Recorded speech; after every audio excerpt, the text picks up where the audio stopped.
ভাবতেই পারিনি কখনো কেউ আমাকে এত ভালোবাসবে। আমি আমার জীবনের বেস্ট হাজবেন্ড পেয়েছি। এই, তোমার অফিসে কোনো হ্যান্ডসাম ছেলে নেই তো? আছে? কজন আছে? তুমি আজে বাজে কথা বলাটা একটু বন্ধ করবে? আরে আজে বাজে কথা কোথায়? আমি তো সত্যি বলছি। দেখো, কোনো হ্যান্ডসাম দেখতে ছেলে যদি তোমার দিকে তাকিয়েছে তাহলে কিন্তু খুব খারাপ হয়ে যাবে, বুঝি বলে দিচ্ছি। জিতকে নিয়ে তো আমার কোনো টেনশন নেই। ও তোমার দিদির পেছনে এমনি ফ্ল্যাট হয়ে আছে। কি বলছো তুমি এসব? উফ, জিৎ স্যার আমাকে ভীষণ রেসপেক্ট করেন। আমি ওনাকে প্রচন্ড সম্মান করি, স্নেহ করি ওনাকে। তাই তো আমি তোমাকে জিজ্ঞেস করছি, অফিসে কোনো হ্যান্ডসাম দেখতে ছেলে নেই তো? ওই হ্যান্ডসাম দেখতে ছেলে, ওই ড্যাশিং দেখতে ছেলে যদি তোমার দিকে তাকায় আর তুমি যদি ফ্ল্যাট হয়ে যাও, তখন আমি কি করব? এই ঋষি ব্যানার্জিকে তো তুমি ভুলে যাবে, আমাকে ছেড়ে চলে যাবে। কিন্তু আমি তোমাকে ছেড়ে যেতে দেব না। আমি তোমাকে তার কাছ থেকে চুরি করে নিয়ে আসবো আর আমার সাথে রাখবো, আমার পাশে রাখবো। কারোর সাথে তোমাকে থাকতে দেব না।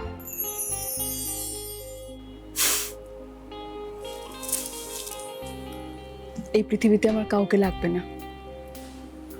তুমি আছো, দিদি আছে, মা আছে, পরিবার আছে, আর কাউকে চাই না আমি। একটা জীবনে কত ভালোবাসা পাচ্ছি বলো তো? এত সুখ একজন মানুষের কপালে থাকে নাকি? ভাবতেই পারিনি কখনো কেউ আমাকে এত ভালোবাসবে। আমি আমার জীবনের বেস্ট হাজবেন্ড পেয়েছি। সব থেকে বড় পাওয়া কি জানো আমার? তুমি। আমার স্বামী আমাকে এতটা ভালোবাসে।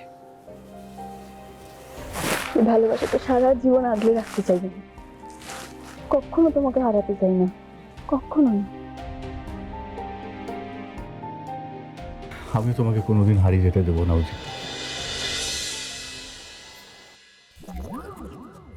দাদা ভাই, এ ভগবান, তাই তো ভাবছি এত দেরি কেন হচ্ছে। এত দেরিতে হওয়ার কথা নয়। প্লিজ তোদের রোম্যান্সটা শেষ হয়ে সামনে আস। চোখটা খোল, আমি এখানেই আছি। তোমরা কি একটু আমাকে বোর করাটা বন্ধ করবে? হ্যাঁ বৌমনি, তুমি আর কতক্ষণ লাগবে বলো তো? তুমি রেডি? হ্যাঁ রেডি তো। কখন রেডি? আমি অনেকক্ষণ। নিশাদি কিন্তু আমাকে বারবার ফোন করছে, টেবিল বুক করে বসে আছে, আমাকে কিন্তু খুব তাড়া দিচ্ছে। এই চলো চলো চলো চলো চলো চলো চলো চলো।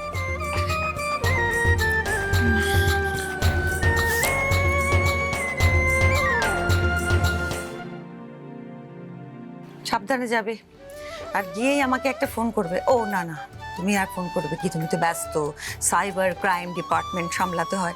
এই কিয়া, তুই গিয়ে একটা মনে করে আমাকে ফোন করে জানাবি যে তোরা পৌঁছে গেছিস। সর দেখিনি।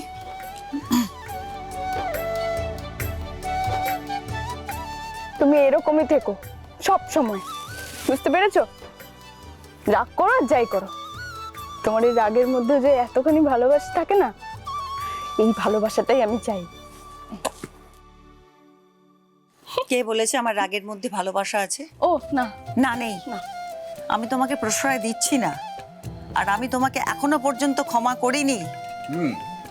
পরে করে দেবে, বুঝলে? কি হচ্ছে মাসা?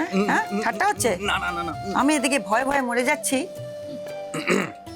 এই ভয় কাটা না অবধি আমি ক্ষমা কেন? কিছুই করতে পারবো না হয়তো আর।